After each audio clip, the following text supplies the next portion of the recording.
Good morning, Miss Hawkins. Ma'am, you're charged with driving while intoxicated. You're facing up to 6 months in jail and or a $2,000 fine. Whoa. Straight out the gate. 6 months and a $2,000 fine on the table. That's how serious DWI cases start. No warm-up, no sugarcoating. You can feel the tension already. We are going to do probable cause. You have the right to remain silent. Anything you say can and will be used against you. You have the right to have an attorney present. If you cannot afford one will be appointed to you, ma'am. Yes, Judge. On March 6, 2025, at approximately 10:29 p.m., the officer observed a vehicle driving with expired registration as... Hold up. She parked on the wrong side of the road? That's not just buzz. That's GPS loss in tequila level. And trust me, that one detail will make the judge very skeptical about any just one drink defense. Of March 2021. A traffic stop was initiated. However, the vehicle continued to travel down the feeder road until it turned and pulled onto the wrong side of a two-way road and parked facing northbound in the southbound side of the roadway.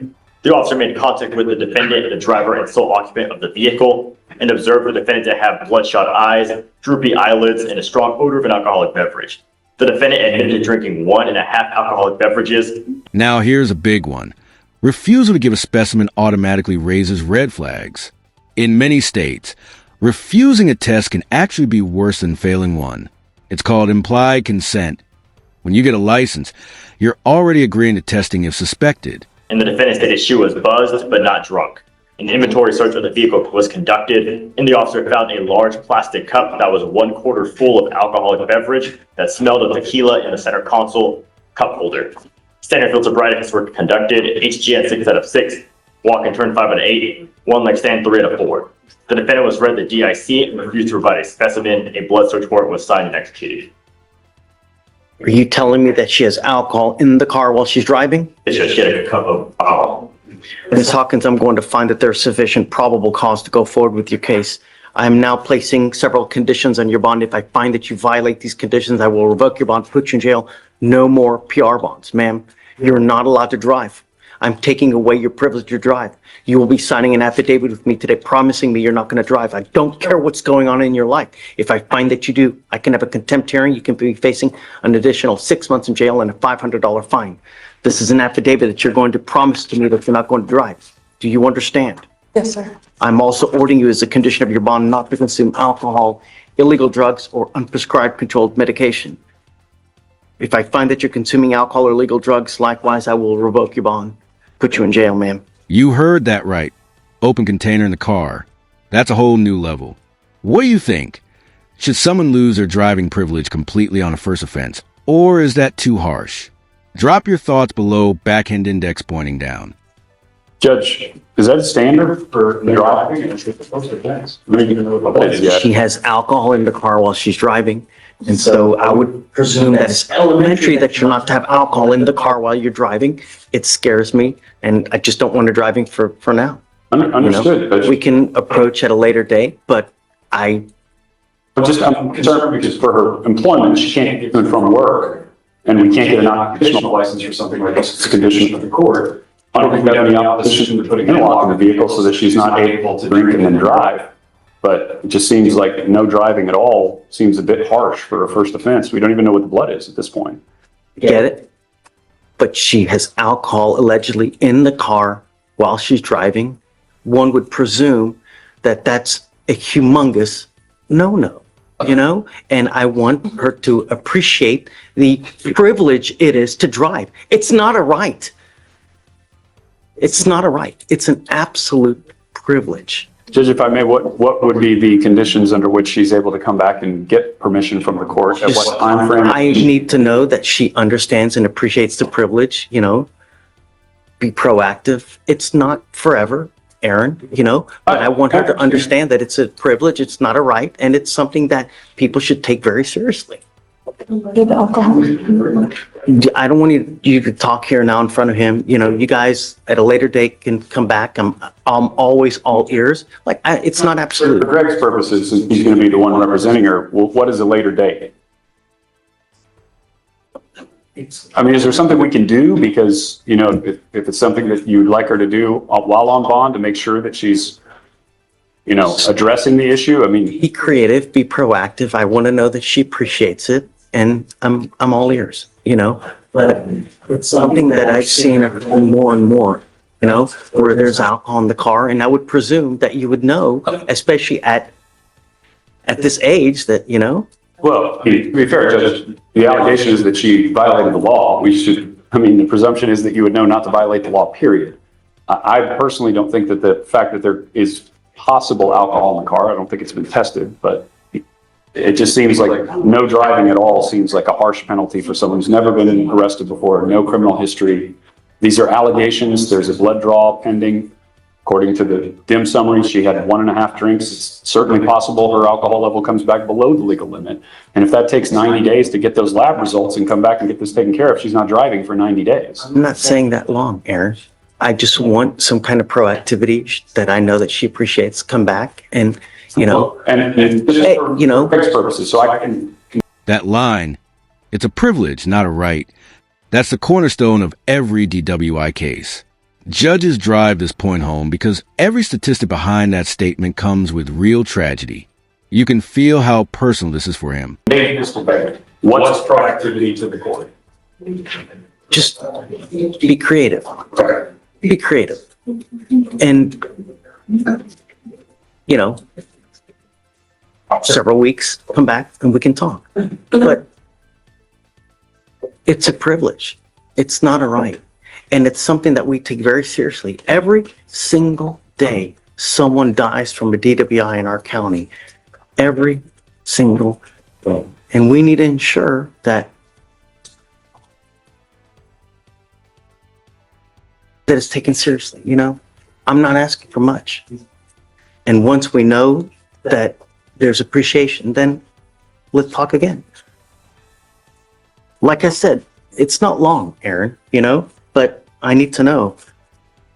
Now, well, because you have a lawyer, I will waive your appearance. You do not need to waste your time coming to court, but you must stay in touch with counsel and they will tell you if and when you have to come back to court. Do not pick up any new cases. Don't consume anything illegal or any kind of alcohol, and we'll be fine. You've got a great lawyer. Listen to them. They'll take care of you. I'll have you come up here, swear test. You're not going to drive for now. We'll have you sign a reset with Victoria. We'll have you get with Felicia for your bond conditions, and then you're free to go. Thank you, Judge. Thanks. Your Honor, this is his aunt. The grandparents are outside, but she has a young toddler, so the grandparents are watching the toddler. But she knows the situation. She's, you know. Hi, how you doing? Thank you for coming. Come on in. So I've explained to the judge his current situation with him living with the grandparents in Victoria and how you guys are supporting him.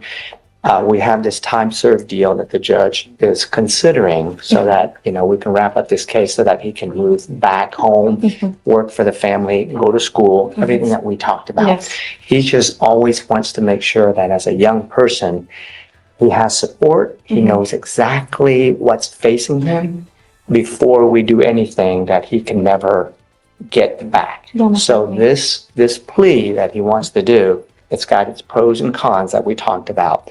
So that's why the judge asked me to bring you here so that if you have anything to add or anything, so that he can consider it, so that he can make up his mind whether or not he's going to let Diego take the time served deal. Okay. Please, just tell me about, would he be approved for the PTI program? He's already been approved for that, Judge. It's a 1-3. I've talked to him at length about that. It's just something that he and his family does not feel that they can accomplish with all the. Because he can't stay clean. I mean, Judge, That's it. they have some financial difficulties. So anyways, Money is of no difference. I could care less about the money. When you take, well, on a PTI program, Judge, I know you don't on defers and stuff like that, but on PTI, there's not a lot of wiggle room besides the $300 DA fee. I mean, that's about it in terms of the machine, in terms of monthly. That's the judge dropping pure life, advice disguised as a legal lecture. And he's right. This isn't just about alcohol or driving. It's about accountability. This courtroom moment, it's not punishment. It's a wake-up call. They're pretty rigid by that. So I know you feel differently and your deferred is, but PTI is just, that's complete. I mean, PTI is just a hard rock, Judge, especially for economical reasons. Anyway. I know back when I was staff division too, like I could tell Here it is now, these guys. I've barked up that tree many times, Judge. Here's the thing. You're going to pay for this one way or the other. It's whether you either get this case dismissed and go through this program, or whether you take a conviction and then end up with all these surcharges from DPS, end up with a license suspension, have to pay DPS for all these other fines and fees, not to mention your insurance skyrocketing because of this DWI. Insurance rates now are absolutely bonkers because of how insurance companies are molesting us now as it is. It doesn't get better when you plead to a DWI and it goes on your record. It'll get 3 times, 4 times as worse. You're going to pay for it one way or the other. When you take a half-ass approach to something in life, you will get a half-ass result. There is a program now that you are approved to be in to get this case dismissed. All you have to do are 3 little things: a little community service, a little class, and most importantly, stay clean. That's all you got to do. And if you can do it for even 6 months, they will dismiss this case. By pleading guilty to this case, it will go on your record. It will be there for the rest of your life. It's even there after you die. And you will pay for it. I promise you. It may not be tomorrow. It may not be next week, but maybe 10 years, 15 years. You know what? Why didn't I take that class to get this thing dismissed? Ugh. You're going to pay for it one way or the other. You are old enough now to make your own choices. I mean, you're what? How old is he? 18? 17. 17 in June.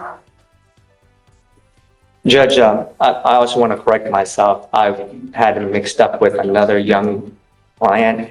He does need to provide mitigation information. So he's not 100% ready and approved. Is this, what does he have now? Is it an accident? It's It's a THC. Yes, modification. Got it. So I haven't But, I spoken mean, on the that. odds of getting in are, I don't want to speak for anyone, but I would assume. I don't want you to make a decision now. But the decision you make will have lifelong consequences. And the problem is, there's only one problem, is staying clean. If I test you now, what are you going to test for? I don't want you to answer. But I think you and I both know. And it's been like this since day one. It has never stopped. Judge, I think he's got a couple of negative tests, if I remember correctly, like the last time you were here, right? I mean, he's got some negative tests, and we can verify that. I mean, the last time he was here, you went down, it was negative, right? December 12th, we had a negative, and then a no-show on January 26th. And that's when he actually moved back to Victoria, and he's back here. I mean, if you want him to think about it more time, that's great. But the problem is, Judge, he is 3 hours. The family had a hard time getting him here just this morning. So if possible, and he decides again to go down the time served, we'd really like to get it done today, because that way it's just easy for them not having to come back. And that's part of the issue, Judge.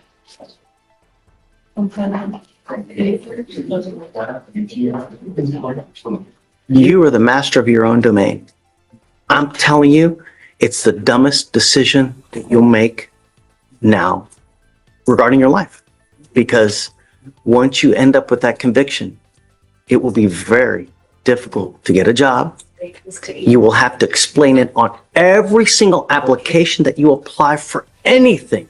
Job, apartment, school, to get a license, to get insurance, every single application that you will apply for whatever it is in this life, you will have to sit and explain for this, and it's going to close a lot of doors. I'm telling you now that it is not a wise decision to do. I'm telling you not to do this, but if you want to, far be it from me to stand in your way. But I'm telling you, it's not a good decision. Judge, if I may. You guys go talk and see what you want to do. The family. I will give you more time if you need more time. Absolutely. Really, I think that you should get into this program to try to get this case dismissed. That's it. But you guys tell me what you want to do. John, if you want to do the time served, you've got my blessing, but It's never me, Judge. I just want to make sure the family and he understands every single word that you just echoed that I echo. and so much that if you go, we can allow you to report via Zoom so you don't have to come back. But you can't use. You can't smoke weed. You can't use alcohol. But I'll also leave the offer open too, to go with that, redirect you. I'll leave that offer open. I got it, Judge. But I mean, it's You make the decision. patient. It's on, Judge. Right. Well,